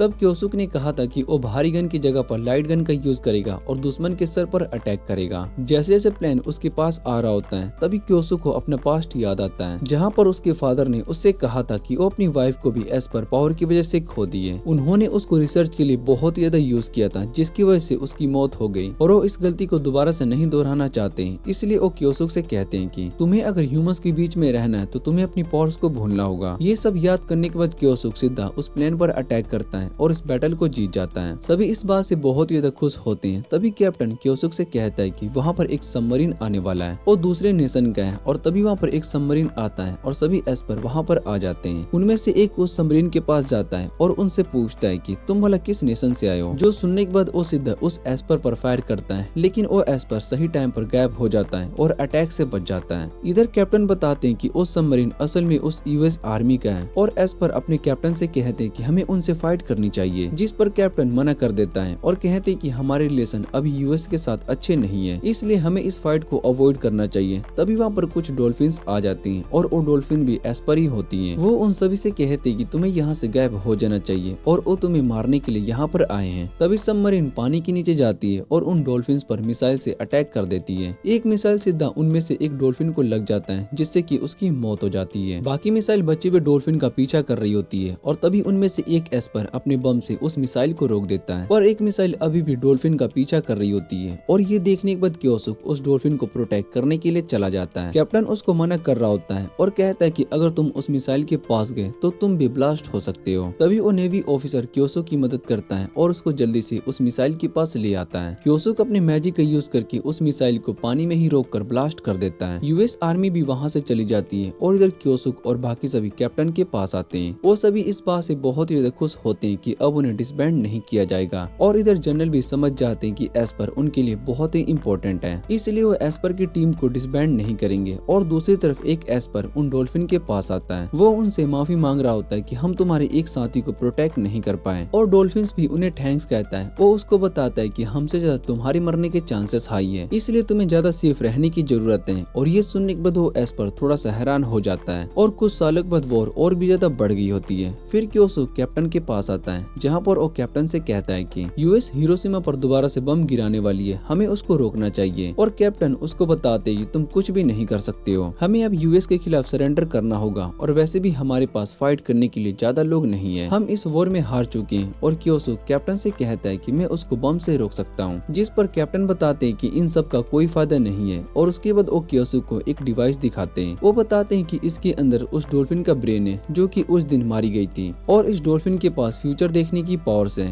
कैप्टन क्योसुक से कहता है कि तुम आगे चलकर अपनी पावर से सभी ह्यूमंस को खत्म करने वाले हो, इसलिए मैं ऐसा नहीं होने दे सकता हूँ। तो ह्यूमैनिटी के लिए सबसे बड़ी मॉन्स्टर बन जाओगे तुम। और इतना कहने के बाद वो क्योसुक को शूट कर देते हैं। कैप्टन क्योसुक से कहते हैं कि तुम्हारे पास वो पावर्स है जो कि मुझे चाहिए थे, लेकिन तुम फ्यूचर में उसका यूज सभी ह्यूमंस को खत्म करने के लिए करोगे। फिर कैप्टन क्योसुक को मार देता है और तभी रेड मून हो जाता है। उसके बाद क्योसुक वापिस से जिंदा हो जाता है। ये देखने के बाद कैप्टन और ज्यादा डर जाता है और क्योसुक अपनी पावर का यूज करके कैप्टन को ही मार देता है। उसके बाद हम प्रेजेंट में आ जाते हैं, जहाँ पर क्योसुक कहता है कि मैं ह्यूमंस को मारने के बाद ही अपना मकसद पूरा कर पाऊंगा। इस टाइम के लिए मैंने बहुत ही ज्यादा वेट किया है। इधर क्योसुक एंडी पर अपनी पावर्स का यूज करके अटैक करना शुरू कर देता है और एंडी उसके सभी अटैक से बच जाता है। क्योसुक एंडी से कहता है कि तुम मेरे अटैक से बहुत ही देर तक नहीं बच पाओगे। और दूसरी तरफ हम यूएस आर्मी को देखते हैं, जो कि क्योसुक पर अटैक करने के लिए रेडी हो चुकी थी। उन्होंने अपने सारे शिप और फाइटर जेट को रेडी कर रखा था और वो सीधा उस शिप के पास आ जाते हैं। अटैक करने से पहले वो क्योसुक को सरेंडर करने के लिए कहते हैं, लेकिन क्योसुक उस आवाज को सुनने के बाद और ज्यादा गुस्सा हो जाता है। इधर उस शिप पर अटैक करना शुरू कर देते हैं और एंडी सोचने लगता है कि उन्होंने अटैक करने से मना किया था, लेकिन वो ऐसा नहीं कर रहे हैं। और ये सब सुनने के बाद क्योसुक गुस्से में बाहर चला जाता है और सभी एयरशिप को तबाह करना शुरू कर देता है। दूसरी तरफ कुछ सोल्जर शिप पर आ जाते हैं और शिप पर रहने वाले बच्चों को पकड़ने के लिए जा रहे होते हैं। तभी वहाँ पर एक एस्पर आती है और वो उन पर अटैक करना शुरू कर देती है और सभी बच्चों को वहाँ से भगाने के लिए कहती है। सोल्जर उस एस्पर की पावर को देखने के बाद अपने रडार यूज करते हैं, जिससे कि उसकी पावर काम नहीं कर रही होती है। दूसरी तरफ मागी और बाकी सभी बेबल ग्रुप से फाइट कर रहे होते हैं और उनकी मदद करने के लिए वहाँ पर मैश आ जाता है। वो सभी मीनामोटो के पास आते हैं, जहाँ पर मीनामोटो उन्हें सरेंडर करने के लिए कहता है। तभी उसको एक कॉल आता है और वो उन सभी को बताता है कि यूएस आर्मी ने क्योसुक और शिप पर अटैक कर दिया है। जो सुनने के बाद मागी और सभी बहुत ही हैरान हो जाते हैं। मागी कहता है कि हमें वापस से शिप पर जाना होगा। मीनामोटो भी उनकी मदद करने के बारे में कहता है, लेकिन उसको पता चलता है कि गवर्नमेंट ने बेबल को इन सब में इन्वॉल्व होने से मना किया है, इसलिए मीनामोटो उनकी मदद नहीं कर सकती और मागी और बाकी सभी शिप पर आ जाते हैं। तभी मीनामोटो मागी से कहता है कि तुम्हें क्योसुक को प्रोटेक्ट करना होगा।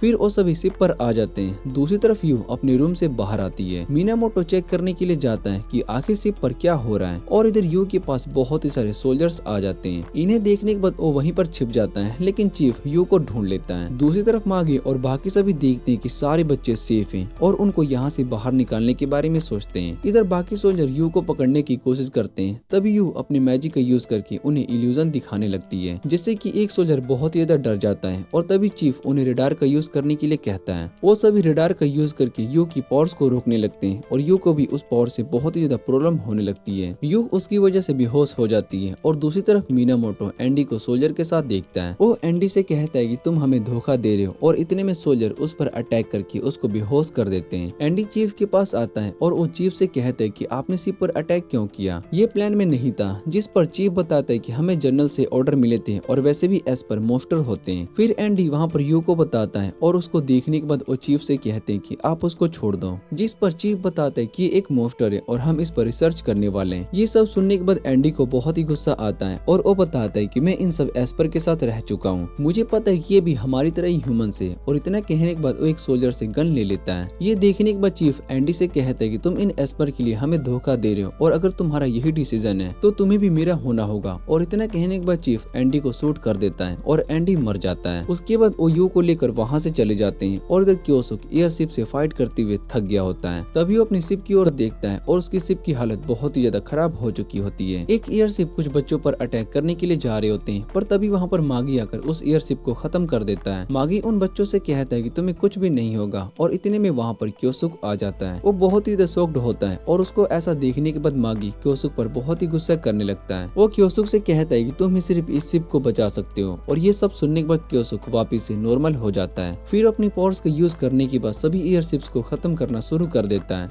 और कहता है कि इस बार मैं अपने लोगों को मरने नहीं दे सकता हूँ। इधर मागी और बाकी सभी पोर्टल का यूज करके शिप से चले जाते हैं और उसके बाद पोर्टल टूट जाता है। कनाओ यू के बारे में पूछती है कि वो कहाँ पर है और दूसरी तरफ शिप पूरी तरीके से तबाह होने वाला होता है। क्योसुक भी अपनी पावर का यूज करने के बाद बहुत ही ज्यादा थक चुका होता है। इधर एंडी को भी होश आ जाता है और वो देखते कि क्योसुक ने जो लॉकेट उसको दिया था उस लॉकेट ने ही उसकी जान बचाई है और एंडी क्योसुक को ढूंढने लगता है। दूसरी तरफ एयरशिप लगातार अटैक करने लगता है और उन्हें रोकते हुए क्योसुक भी बेहोश होकर नीचे गिरने लगता है। ये देखने के बाद एंडी उसकी मदद करने के लिए जाता है और इधर वो शिप पूरी तरीके से तबाह हो चुकी होती है। दूसरी तरफ क्योसुक पानी के अंदर होता है और एंडी उसको बचा लेता है। एंडी क्योसुक को ऊपर लेकर आता है और उसको वहाँ पर कोई भी सरफेस दिखाई नहीं दे रहा होता है। तभी वहाँ पर फुजिको उनकी मदद के लिए आ जाती है और दूसरी तरफ मीनामोटो गवर्नमेंट के साथ मीटिंग कर रहा होता है। वो सभी मीनामोटो से फुजिको के बारे में पूछते हैं और मीनामोटो बताता है कि वो किसी इम्पोर्टेंट काम से बाहर गई है, इसलिए उनकी जगह पर सब कुछ अब मैं हैंडल कर रहा हूँ। और फिर मीनामोटो उन्हें फुजिको का रिकॉर्ड मैसेज दिखाता है जिसमें फुजिको ने उन सभी से कहा होता है कि यूएस की इस अटैक से वो सभी रिस्पॉन्स नहीं करने वाले हैं और न ही किसी को इसके बारे में पता चलना चाहिए, वरना उनके सारे सीक्रेट्स रिवील कर देगी। और उनकी बातें सुनने के बाद सारे ऑफिशियल समझ जाते हैं। दूसरी तरफ हम फुजिको को देखते हैं जो कि क्योसुक को अपने पुराने मेंशन में लेकर आई होती है और वहाँ पर क्योसुक का ट्रीटमेंट हो रहा होता है। जैसे ही उसको होश आता है तो वो फुजिको से कहता है कि मैं तुम्हें मेरी मदद करने के लिए नहीं कह रहा था, जिस पर फुजिको उसको बताती है कि तुम्हारी मदद असल में एंडी ने की है। और ये सुनने के बाद उसको और ज्यादा गुस्सा आ जाता है। वो फुजिको से एंडी के बारे में पूछता है इस समय वो कहाँ पर है। फुजिको बताती कि मैं इस बारे में कुछ भी नहीं जानती हूँ। दूसरी तरफ हम एंडी को देखते हैं जहाँ पर उसका ट्रीटमेंट हो रहा होता है और कारू और बाकी सब भी वहाँ पर होते हैं। वही अपने मैजिक का यूज करके एंडी की बॉडी से उस चिप को निकाल देती है जिससे कि एंडी की आंखें भी नॉर्मल हो जाती है। डॉक्टर एंडी को बताती है कि चिप के डिस्ट्रॉय होने के बाद यूएस आर्मी तुम्हारा पीछा नहीं कर पाएगी। एंडी डॉक्टर से क्योसुक के बारे में पूछता है और वो बताती है कि क्योसुक अभी यहाँ पर नहीं है। वैसे भी तुम्हें क्या लगता है कि तुम अगर क्योसुक के पास जाओगे तो वो तुम्हें जिंदा छोड़ देगा? उसको पता है कि तुमने उसको धोखा दिया है और वो तुम्हें खत्म कर देगा, इसलिए तुम्हें उसके पास नहीं जाना चाहिए।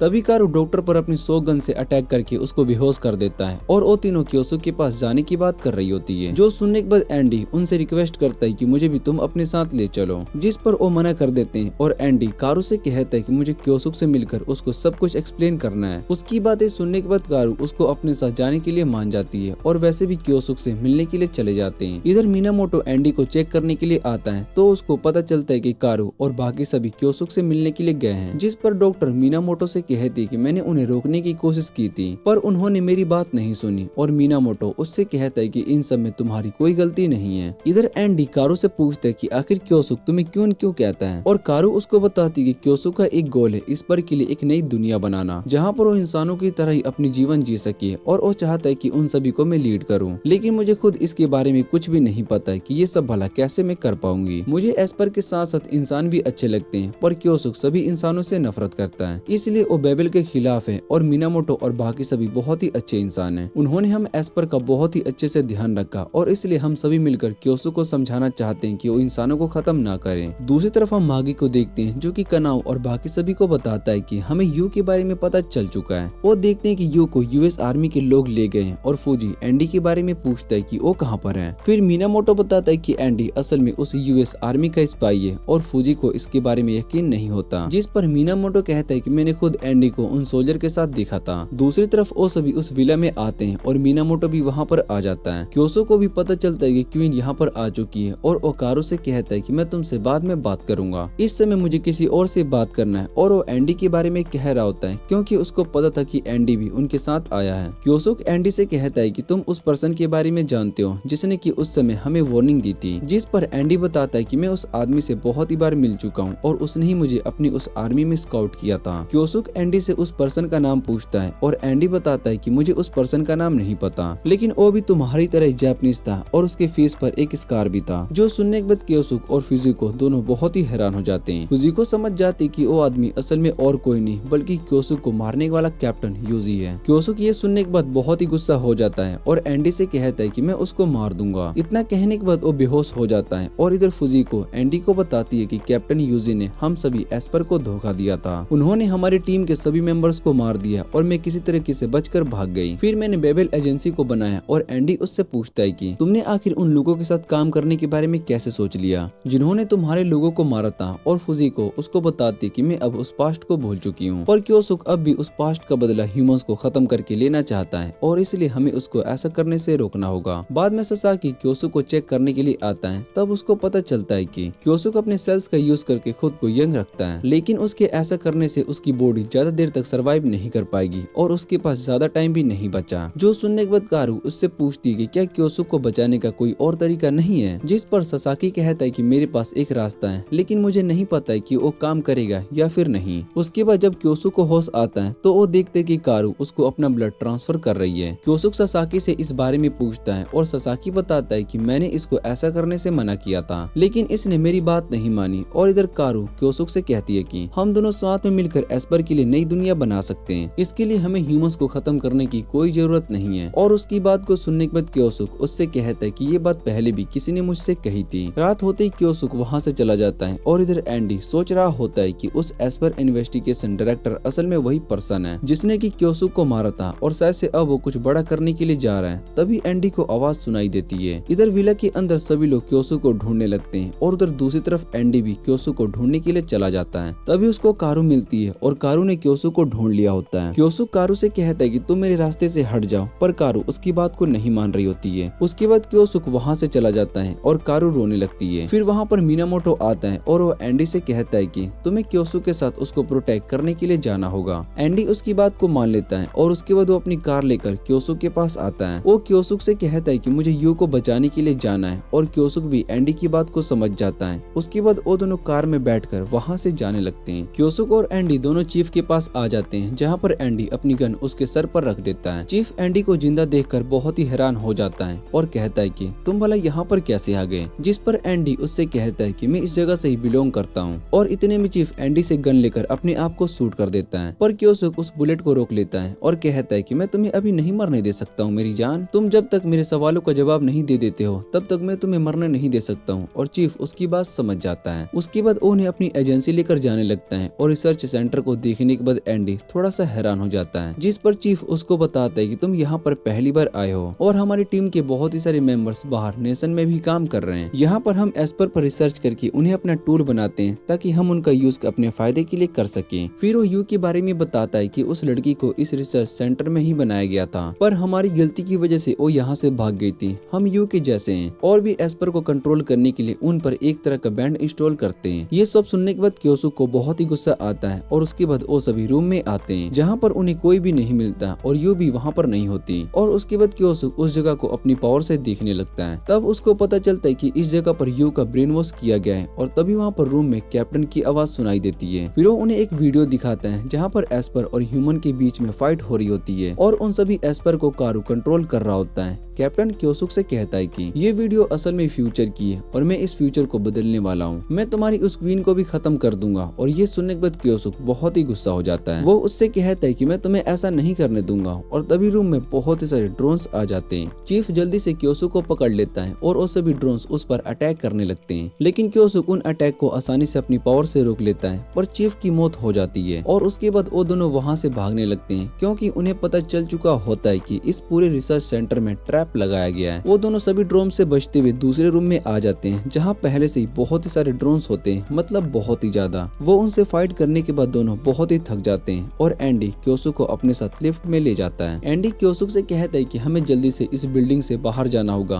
क्योसुक को वहाँ पर कुछ भी नहीं मिलता। उसके बाद जैसे ही वो डोर को ओपन करते हैं तो उनके सामने बहुत ही सारे ड्रोन्स पहले से ही उनका वेट कर रहे होते हैं। क्योसुक अपने स्वॉर्ड से उन सभी के अटैक को रोक लेता है और उन्हें इतने में ही एंडी आ जाता है। वो सभी ड्रोन्स को खत्म करना शुरू करता है और बाद में वहाँ पर कुछ सोल्जर्स भी आते हैं, पर एंडी उन्हें भी आसानी से हरा देता है और उसके बाद दोनों हॉल में आ जाते हैं जहाँ पर उन्हें और भी ड्रोन्स दिखाई देते हैं और उनसे फाइट करते करते दोनों की हालत बहुत ही खराब हो चुकी होती है। एंडी क्योसुक से कहता है कि तुम्हें यहाँ से चले जाना चाहिए और मैं इन सभी को रोक कर रखता हूँ। उसकी बातें सुनने के बाद क्योसुक थोड़ा सा हैरान हो जाता है और एंडी उससे माफी मांगता है और कहता है कि मैं तुम्हें सच नहीं बताया। जो सुनने के बाद क्योसुक उससे कहता है कि मैं तुम्हारी बात पर दोबारा यकीन नहीं करने वाला हूँ और वैसे भी तुम मेरी टीम के मेंबर हो। जिसके बाद एंडी उससे कहता है कि हमें यू को बचाना होगा और जैसे ही वो दोनों फाइट करने के लिए रेडी होते हैं तभी वहाँ पर मागी और पांड्रा के बाकी मेंबर्स भी आ जाते हैं और वो सभी मिलकर उन सभी ड्रोन्स और सोल्जर को हरा देते हैं। उसके बाद वो सभी एक सबमरीन पर आ जाते हैं और मागी क्योसुक से कहता है कि आपको इस तरह से अकेले फाइट करने की जरूरत नहीं है, हम सभी एक टीम है। और क्योसुक मागी से कहता है कि तुमने बहुत ही अच्छा काम किया। दूसरी तरफ फौजी एंडी पर गुस्सा कर रहा होता है और उससे कहता है कि तुमने भला हमें धोखा क्यों दिया, जिस पर एंडी उससे इस बात के लिए माफी मांगता है और उससे कहता है कि इस समय मुझे यू को प्रोटेक्ट करना है। फौजी उसकी बात को सुनने के बाद उसे माफ कर देता है, लेकिन उसको एक जोर से पंच मारता है और उससे कहता है कि अब सब कुछ इक्वल हो चुका है, इसलिए हम सभी मिलकर यू को बचाएंगे। और उसके बाद वो न्यूज में न्यूयॉर्क के एक मेयर को देख रहे होते हैं। वो मेयर असल में एस्पर और ह्यूमंस की फाइट को लेकर बहुत ही ज्यादा परेशान था, इसलिए उसने डिसाइड किया कि आगे के फ्यूचर के लिए एस्पर और ह्यूमंस दोनों साथ में आराम से रहेंगे। क्योसुक सब कुछ समझ जाता है और कहता है कि कैप्टन यूजी असल में यू का यूज करके इस मेयर को मारने के लिए करने वाला है, इसलिए हमें जल्दी से यू को ढूंढना होगा। और दूसरी तरफ फुजी को यू को ढूंढ लेती है, लेकिन यू की पावर की वजह से उसको अपना इल्यूजन दिखाई देता है और उसके बाद माही भी यू को रोकने की कोशिश करता है, लेकिन वो भी यू को नहीं रोक पाता और बाकी मेंबर्स भी यू के पावर्स के सामने टिक नहीं पाते हैं। दूसरी तरफ एंडी शहर में घूम रहा होता है और तभी उसको यू दिखाई देती है और उसके पीछे जाने लगता है। उसके बाद हम कैप्टन यूजी को देखते हैं और वो अपना प्लान सोच रहा होता है। मेयर असल में यहाँ पर एस्पर और ह्यूमन के बीच के रिलेशन को अच्छा करने की कोशिश कर रहा होता है, लेकिन जब वो खुद एक एस्पर के हाथों मारा जाता है तब सभी ह्यूमंस एस्पर के खिलाफ हो जाएंगे। यहाँ तक कि गवर्नमेंट भी एस्पर को मारने का ऑर्डर दे देगी और एस्पर भी हमें प्रोटेक्शन के लिए ह्यूमन से फाइट करने लगेंगे। इस फाइट से आने वाला फ्यूचर भी चेंज हो जाएगा और क्योसुक जिस लड़की को क्वीन बनाना चाहता है वो भी मारी जाएगी। दूसरी तरफ एंडी यू का पीछा कर रहा होता है और यू उस असेंबली हाउस में आ जाती है जहाँ पर मेयर अपनी स्पीच देने वाले होते हैं। जैसे ही एंडी वहाँ पर आता है तो कुछ गार्ड्स उसको पकड़ लेते हैं और उससे कहते हैं कि हमें ऑर्डर्स मिले हैं, इसलिए तुम्हें अरेस्ट किया जा रहा है। और इतने में वहाँ पर ससाकी और मिनाटो आ जाते हैं। वो दोनों एंडी की मदद करते हैं और उससे कहते हैं कि तुम जाकर यू को रोको, तब तक हम इन्हें रोकते हैं। वो दोनों सभी लोगों को वहाँ से जाने के लिए कहते हैं और जैसे ही मेयर स्पीच देने के लिए आता है तो यू उन पर अटैक कर देती है, पर सही टाइम पर एंडी उन्हें प्रोटेक्ट कर लेता है और उन्हें यहाँ से जाने के लिए कहता है। उसके बाद यू अपनी पावर्स का यूज करके सभी लोगों को वहाँ इल्यूजन में डाल देती है और सभी लोग बहुत ही ज्यादा डरे होते हैं। इधर क्योसुक यू को रोकने के लिए आता है पर यू उसे अपनी मैजिक का यूज करती है। जैसे ही क्योसुक को अपना पास्ट याद आने लगता है और उसके सामने उसके सभी साथी होते हैं और उसके फादर उससे कहते हैं कि तुम अगर मर जाते तो ये सब के लिए बहुत ही अच्छा होता।